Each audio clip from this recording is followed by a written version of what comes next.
Apprendre les langues et les coutumes du pays dans lequel vous vous rendez, c'est désormais possible à l'aéroport de Bruxelles et sur certains vols de la compagnie Thomas Cook. Une idée originale d'une ASBL qui a séduit la Commission européenne. Explication, François Lizen.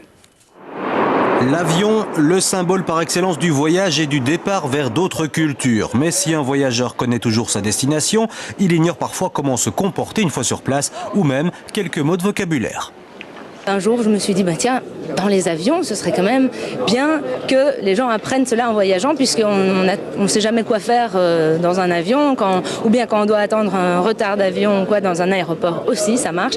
Et donc, petit à petit, l'idée est arrivée. La Commission européenne a été séduite par le projet et aujourd'hui, il est concrétisé. Désormais, à Bruxelles National, 90 écrans permettent aux passagers de connaître quelques habitudes des habitants de l'Union. Des animations pour apprendre par exemple qu'en Italie, on ne commande généralement pas de cappuccino après 11 h du matin ou qu'en Bulgarie, si on fait oui de la tête, eh bien, ça signifie non. Nous avons trouvé que c'était un projet intéressant pour le passager. On lui apporte quelque chose de positif, d'instructif, d'une manière très ludique. Et pendant les temps d'attente qui sont quand même nombreux dans un aéroport, c'est un moyen idéal d'apprendre quelque chose tout en voyageant.